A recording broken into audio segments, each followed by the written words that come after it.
En nuestra alma reside la voluntad. Y es muy importante entender sobre la voluntad en tres fases. Cuando hablamos de voluntad, entendemos que la voluntad es potencia del alma que mueve a hacer o no hacer una cosa. La voluntad es potencia del alma que mueve a hacer o no hacer una cosa. A través de toda la historia humana, podemos encontrar que los hombres han ejercido su voluntad. Los prepotentes principalmente han ejercido su voluntad esclavizando a los demás. Y cuando alguien es esclavo de otra persona, tiene que hacer la voluntad del que lo esclavizó. No tiene ningún derecho, no tiene ningún voto, ninguna oportunidad de alzar su voz en contra de aquel que lo esclavizó. Porque el que lo esclavizó robó su voluntad. Y esto se deja ver en todos los tiempos. Por eso la voluntad de los prepotentes se ha dejado ver en los sirvientes. Aquí en los Estados Unidos hubo mucha esclavitud en todo el país conocido por muchísimos años. Y mucha gente de raza morena sufrió lo que era la esclavitud. Y ellos eran sirvientes. Y el amo tenía todos los derechos sobre ellos. La voluntad de los hombres también se ha dejado ver en las naciones. Muchas naciones han experimentado lo que es la voluntad fuerte y potente de los mandatarios. Los mandatarios han tomado todo en sus manos en las naciones y los han reducido y han tomado derechos sobre ellos. Muchos pueblos también han sentido lo que es el peso de la voluntad humana. A esto le llamamos una voluntad generalizada. Antiguamente también se pudo ver la voluntad de los conquistadores. Tenemos eso en la historia humana. Muchos libros se han escrito acerca de los conquistadores. Y los conquistadores vinieron con sus ejércitos, con sus barcos, con sus armas, con diferentes cosas para conquistar territorios. Y cuando estos territorios estaban habitados, ellos tomaban derechos sobre esos habitantes y los engañaban de alguna manera para reducir la voluntad a su manera y a su antojo. También tenemos a través de la historia los gobiernos contemporáneos. ¿Cómo ejercen su voluntad los gobiernos contemporáneos? Cuando nosotros podemos oír en las naciones de ahora, de hoy, en estos tiempos modernos, que van a haber elecciones en algún país, los candidatos a presidente y vicepresidente utilizan muchas cosas, utilizan propaganda, utilizan mentiras, utilizan falsedades, utilizan promesas, utilizan diferentes cosas, pancartas, pinturas, retratos, utilizan gentes para tratar de que la gente vote por ellos.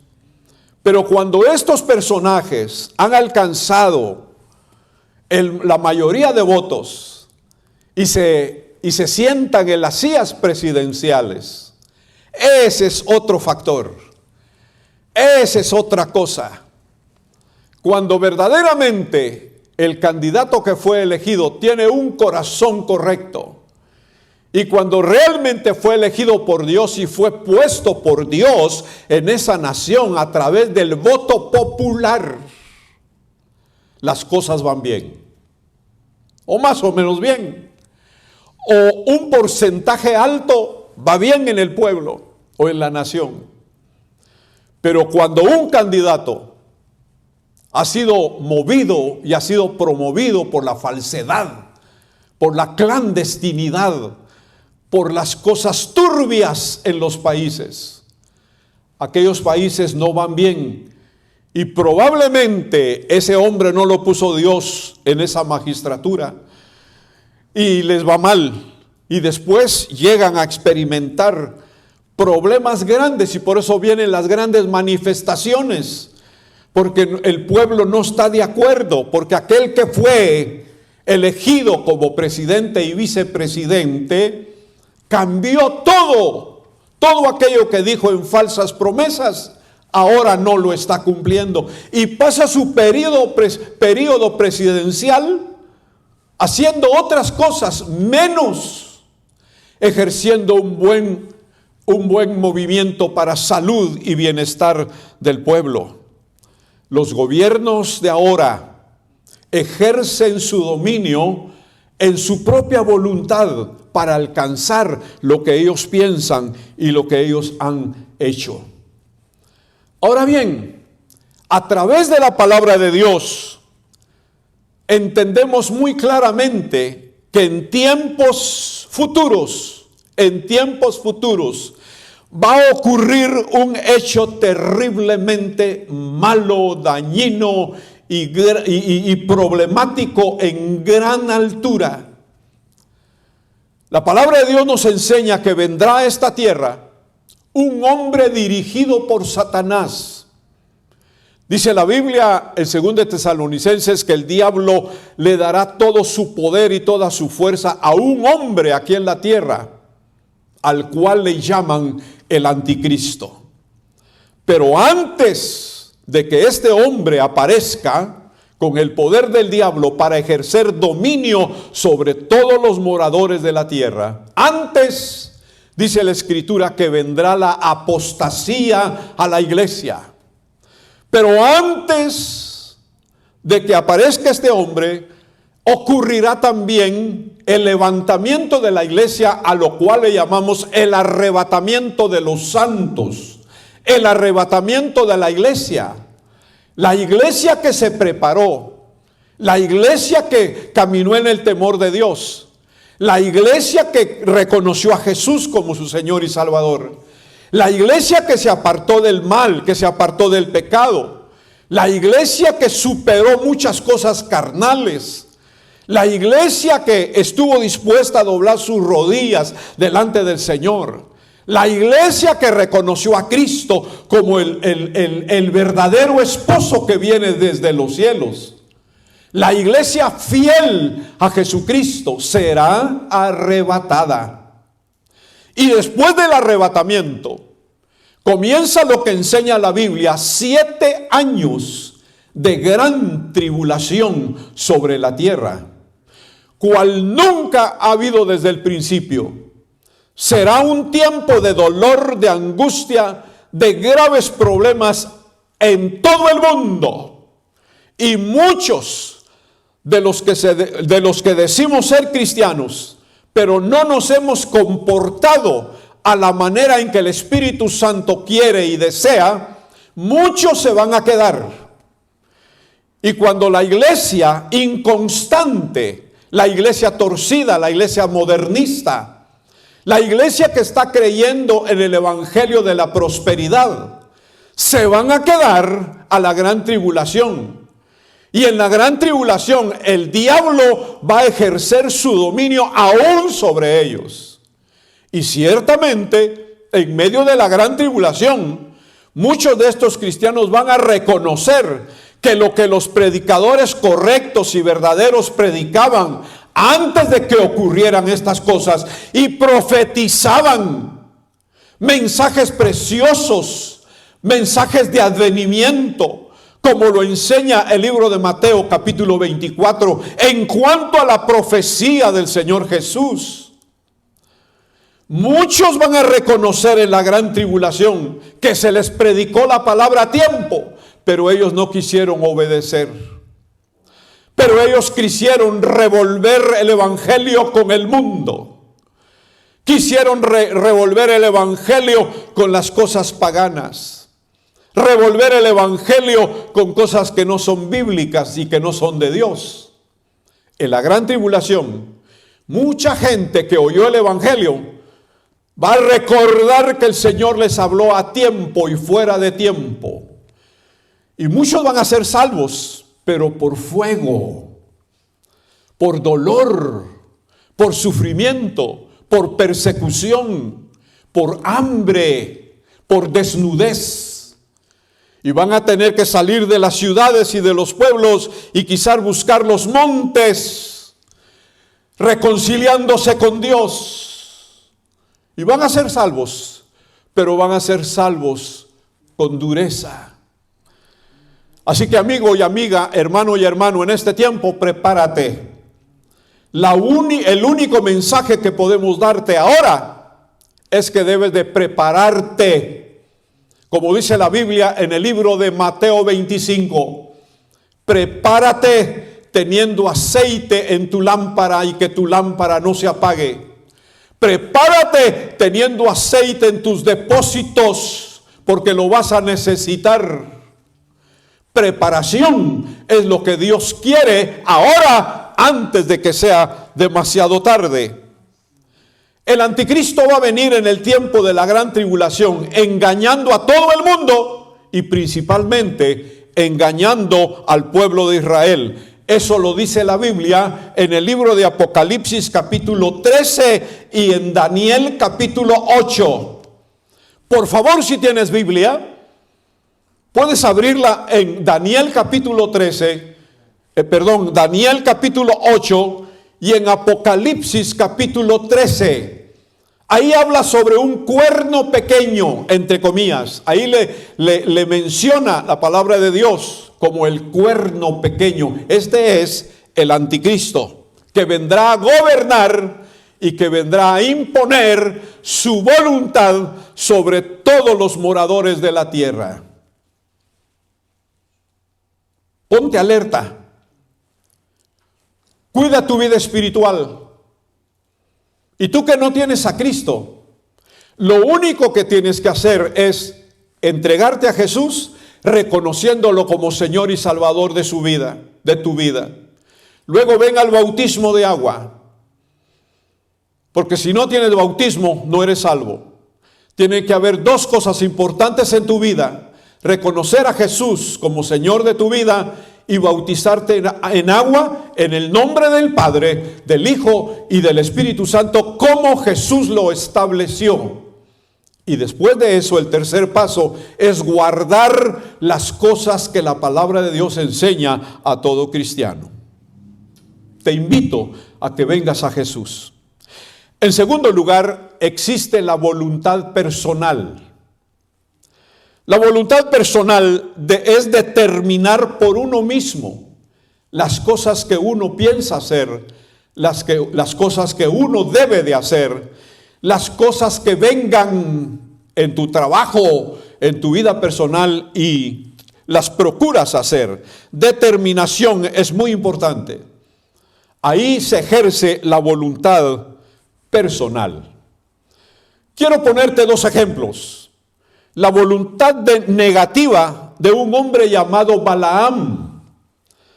El segunda de Pedro 2:15 nos habla sobre Balaam. Era un siervo de Dios, era un profeta de Dios, a quien Dios hablaba, a quien Dios dirigía.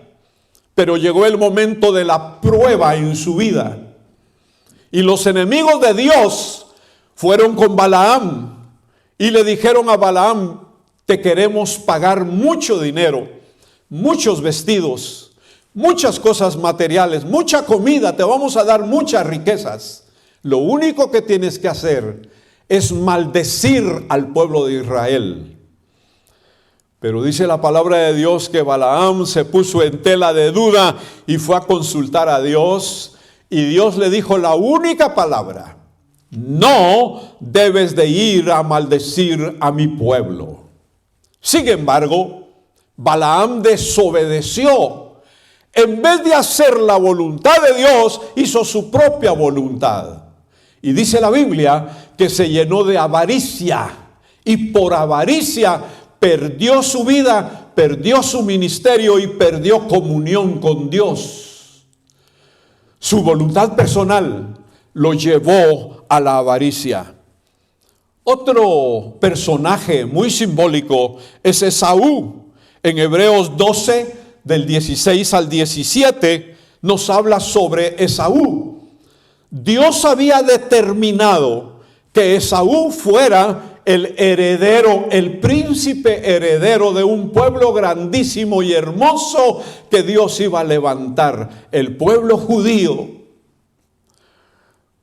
Pero este muchacho, este hombre galán, este hombre fuerte, este hombre valiente e inteligente, prefirió mejor las aventuras personales. Prefirió mejor las cosas humanas. A él también se le enseñó a honrar a Dios. A él también se le enseñó los caminos de Jehová Dios. Pero él mejor decidió regalar por un plato de comida la herencia maravillosa, espiritual y poderosa que Dios le había dado, porque él nació primero de su mamá. Y este hombre despreció las cosas de Dios en vez de apreciarlas con un corazón sincero. Y su voluntad personal lo llevó a perder la herencia de Dios. Y dice la Biblia ahí en Hebreos 12, 16, 17, que aunque después quiso buscarla con muchas lágrimas, ya no le fue dado ninguna herencia, porque Dios dio la herencia a su hermano Jacob. Muchas veces podemos hacer muy buen uso de nuestra voluntad personal, pero otras veces la ponemos en tela de duda. En Hebreos 10, 26 nos dice: si pecáremos voluntariamente. Hay tres tipos de pecado, queridos amigos y hermanos. El pecado original en el cual hemos nacido. El pecado voluntario que se hace todos los días y todas las noches. Con conciencia, con una cabeza bien abierta y bien puesta y con entendimiento que Dios nos ha dado. Mucha gente peca y muchos pecan. Muchos cristianos también pecan. El pecado voluntario. Pero existe también el pecado de omisión, que es el pecado que alguna vez por casualidad y sin querer hacerlo, lo hacemos. Pero aquí en Hebreos, en el capítulo 10 y verso 26, está hablando sobre el pecado voluntario. Si pecáremos voluntariamente, en otras palabras, si utilizamos nuestra voluntad para hacer el pecado, estamos haciendo ese pecado contra Dios y no en favor de nuestra vida. Por eso la palabra de Dios nos enseña a arrepentirnos de ese pecado, a confesar ese pecado y a salir de ese pecado, a abandonar el pecado voluntario, no hacerlo otra vez. Hay que pedir perdón a Dios por el pecado que se hace, porque ese pecado voluntario puede traer consecuencias muy graves. Ahora, el libro de Efesios capítulo 6 y verso 7 nos enseña la palabra de Dios que nosotros debemos de servir a Dios de buena voluntad. Servir a Dios de buena voluntad. Para servir al Señor no hay que servirlo por fuerza. No hay que servirlo por obligación. No hay que servir a Dios porque nos arrastren para hacerlo. No hay que servir a Dios con un dolor en nuestra conciencia, en nuestro corazón. No. En la Biblia hay un mensaje sobre cómo servir a Dios. Por ejemplo, el Salmo capítulo 100 dice: servir al Señor con alegría, con gozo. Pero aquí en el libro de Efesios 6:7 dice: sirva al Señor de buena voluntad. Eso quiere decir servir, o sea, ayudar ayudar, utilizar la voluntad para ayudar a otros. De ese servicio acepta al Señor y de ese servicio se goza Dios, porque el servicio que se hace de buena voluntad es un servicio agradable al Señor. En tercer lugar, existe la voluntad perfecta de Dios. Es a la cual somos llamados a hacer. La voluntad perfecta de Dios.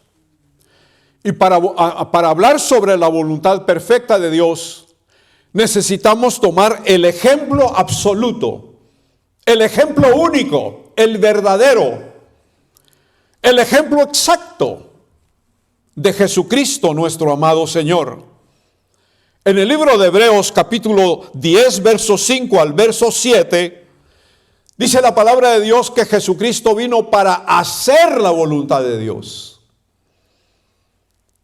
Vino para hacer la voluntad de Dios. La voluntad del Señor era enviarlo a Él,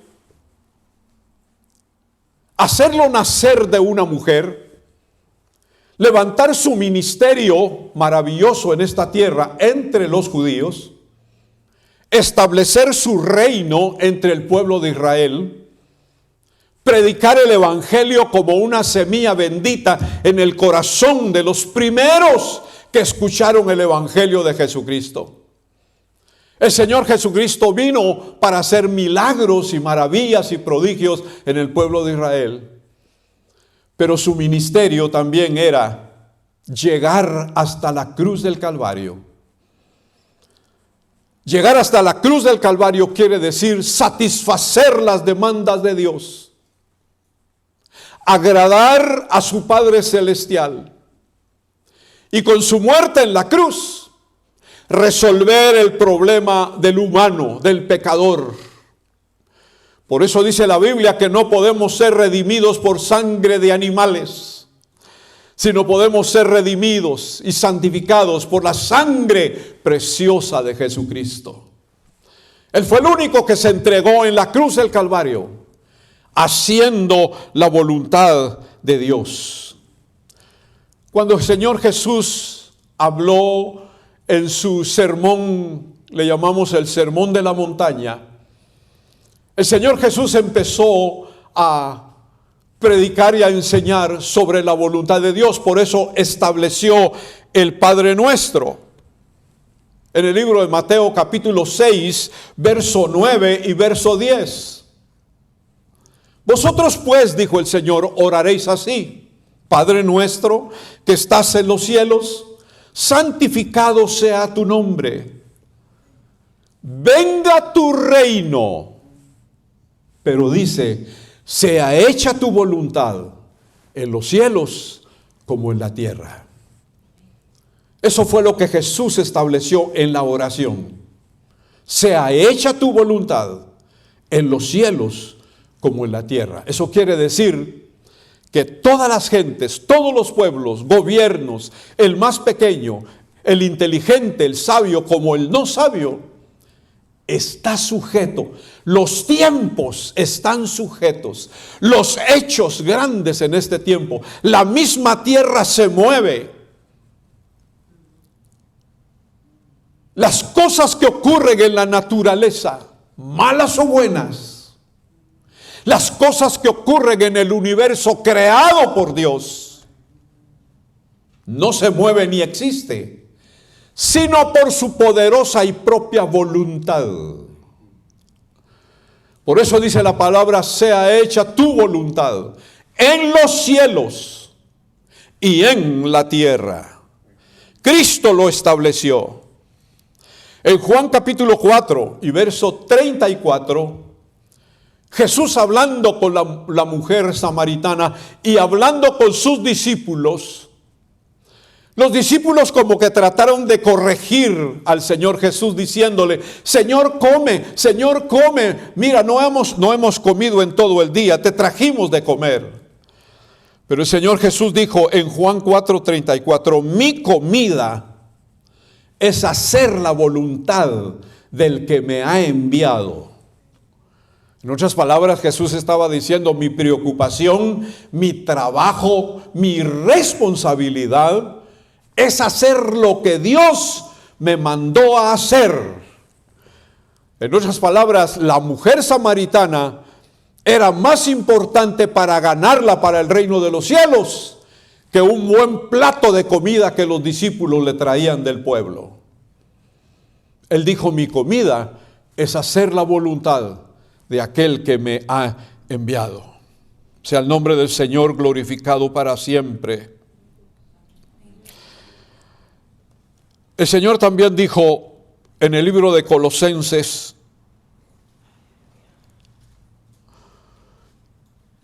no busco mi propia gloria. Yo no busco mi propia gloria, sino busco la voluntad del que me envió. Alabanza el nombre del Señor para siempre. Y eso es importante. Jesús nos enseñó a hacer la voluntad de Dios, porque Él la hizo. Y haciendo siempre la voluntad de Dios, Dios estaba de acuerdo con Él y el Señor Jesús estaba agradando a Dios al mismo tiempo.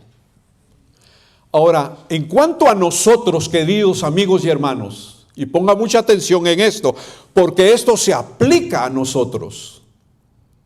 La palabra de Dios dice en 1 Tesalonicenses 4:13 que la voluntad de Dios es nuestra santificación. En otras palabras, Dios estableció la santificación porque Él es santo. Ahora, Dios estableció la santificación en toda persona que conoce a Cristo, como también en la iglesia. Porque un cristiano y una congregación sin santidad o sin santificación, se duda de que tenga una buena relación con Jesucristo. La voluntad de Dios es nuestra santificación. Como muchos dicen, yo soy santo y viven caminando mundanamente. Como muchos pueden decir, yo he tomado del vaso de santidad de Dios, si todavía se están tomando sus tragos y fumándose sus cigarros y todavía andan en sus paseos, en los bailes y en los convites y en las fiestas mundanas y paganas, en el ir y venir con muchos paganos haciendo la voluntad de ellos. Eso no es santidad.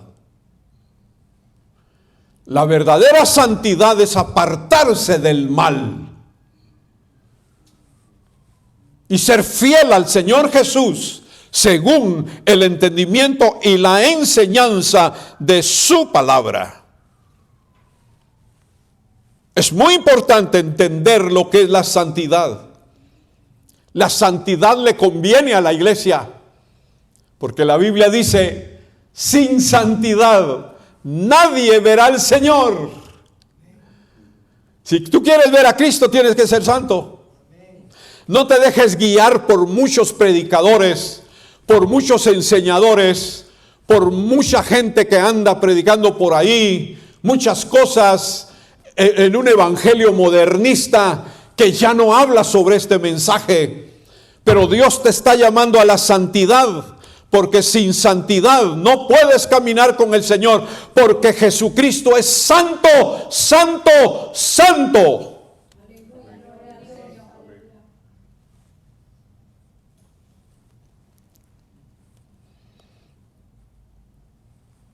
En Romanos capítulo 12 y versículo 2 y en Efesios 2:3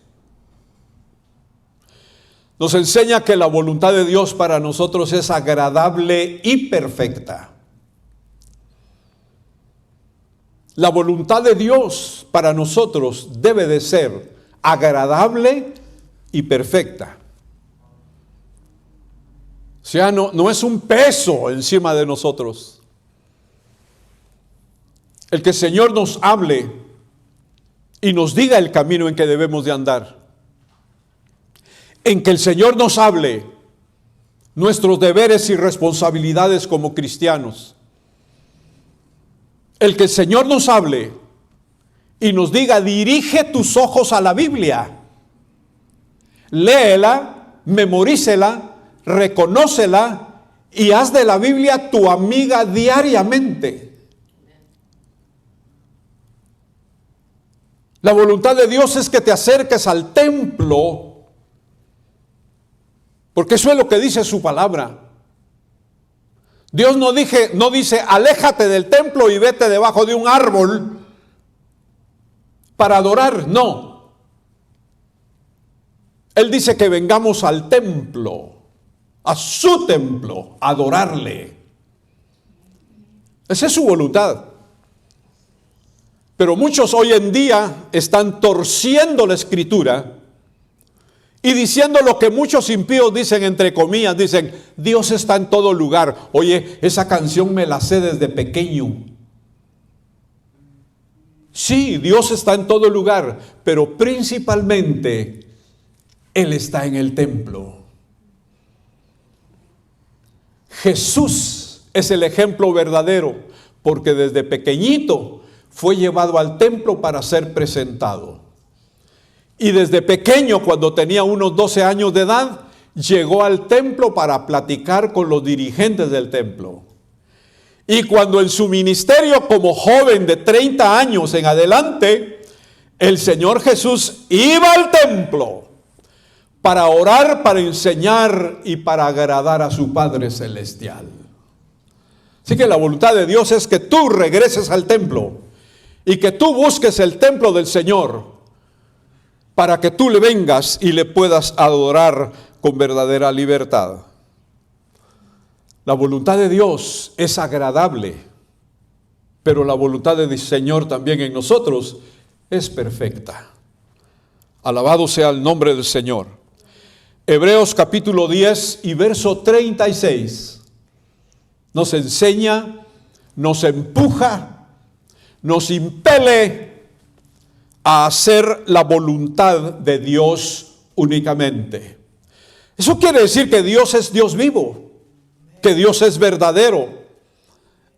Muchos creen que Dios no existe, que es una historia, que Dios es parte de un libro judío. No, Señor. El Dios de los cielos está vivo y permanece para siempre. Él es creador, Él es eterno, Él no se cambia. Eso quiere decir es inmutable, es todopoderoso. Sus atributos divinos de omnipresencia, de omnipotencia nos enseña que el Dios todopoderoso está en los cielos y está en la tierra y que nosotros debemos de hacer su voluntad. Primera de Tesalonicenses 5:18 nos enseña algo precioso para nosotros, la iglesia. Dice: dad gracias a Dios en todo, porque esa es su voluntad para con ustedes en Cristo Jesús. No quiere decir que a nosotros los cristianos no nos vengan problemas o necesidades, una que otra enfermedad. A veces nos encontramos sin plata, sin dinero y tenemos responsabilidades materiales. A veces hablan mal de nosotros, sin causa, sin razón. Por alguna razón, por alguna cosa, somos foco de algunas personas y tenemos persecución. ¿Y cuántas cosas no pueden venir a nosotros los evangélicos, los cristianos, los que caminamos y seguimos a Jesús? Muchas, queridos amigos y hermanos. El mismo Satanás envía espíritus malos para poder atacarnos, molestarnos y meternos en algunas tribulaciones. Pero no importa. Debemos de dar gracias a Dios por esas cosas negativas que a veces no nos gustan, a veces nos molestan, a veces nos traen un trago amargo. Por otro lado, también tenemos días buenos, días soleados, días primaverales, en que todo nos va bien. Hay adelanto en el negocio, hay salud en el cuerpo, hay bonito dinero en el banco. A Dios gracias, tenemos la hielera o la nevera llena de comida. No nos falta el alimento, no nos falta el vestido. El closet está que ya no aguanta, está para reventar de tantas vestiduras que tenemos. ¿Cuántas cosas buenas y materiales Dios nos da? Porque Él nos ama, Él nos regala. Efesios capítulo 5 dice que el Señor a su iglesia sustenta y también regala. Él es nuestro proveedor, no nos dejará, no nos abandonará. Y también debemos de darle gracias por eso, por su voluntad, porque en su voluntad Él nos provee, Él es nuestro proveedor en todas las cosas, para que nosotros estemos bien. No nos acostumbremos a darle gracias al Señor solamente por lo bueno. También reconozcamos que nosotros los cristianos somos blanco aún de lo malo. Una caída, un accidente, un pie roto, una mano quebrada. ¿Por qué no darle gracias a Dios por eso? Porque algo Dios nos está enseñando en esos accidentes que nos ocurren. Que Dios nos ayude y que Dios nos dé entendimiento para darle gracias por todo en nuestra vida, pero en Cristo Jesús. Bendito sea el nombre del Señor. Y quiero llevarlos en esta hora a Primera de Pedro, capítulo 4 y verso 2. Nosotros no debemos de hacer la voluntad de los hombres. No debemos de vivir bajo el control de la voluntad de los hombres, sino que tenemos que vivir conforme a la voluntad de Dios. Así nos enseña Primera de Pedro 4:2. Porque en los hombres mundanos existe la concupiscencia. No nos dejemos guiar por la voluntad concupiscente de los hombres. Porque los concupiscentes hombres que no tienen a Cristo siempre dan malos consejos, son malas guianzas, son personas que como no conocen al Señor, sino conocen solamente lo vicioso, lo terco, lo inmundo, lo perverso. Eso enseñan a otros. Los hombres pecadores están haciendo discípulos a otros, pero otros son discípulos no solamente del diablo, sino de los vicios, de las cosas inmundas que ocurren y se practican en el mundo. Por eso dice la Biblia: no améis al mundo, no hagáis sus deseos. No hagáis la voluntad mundana. No tenemos que caminar detrás de las faldas de los concupiscentes hombres, porque todo eso nos va a llevar a la desgracia en nuestra vida personal y a la desgracia de nuestra familia. Ahí nos enseña en Primera de Pedro 4:2 que debemos de vivir conforme la voluntad de Dios. La voluntad de Dios es buena. La voluntad del Señor prodiga cosas preciosas. La voluntad de Dios establece nuestra vida con buenos fundamentos. La voluntad de Dios es perfecta. Caminemos debajo de la voluntad de Dios y no le hagamos caso a las palabras de los hombres. Aleluya. Amigo o amiga que me estás escuchando y que vas a escuchar este mensaje a través del YouTube, a través de las redes sociales, camina con Dios haciendo su voluntad y tú serás feliz, tú estarás satisfecho, satisfecha, tú estarás bendecido, bendecida. Siempre el Señor te llenará de bienes cuando caminas debajo de su voluntad. La voluntad de Dios es mejor que la que ejercen los hombres y que la voluntad personal. La voluntad de Dios es mejor que la voluntad personal. Que Dios te bendiga. Que Dios te bendiga.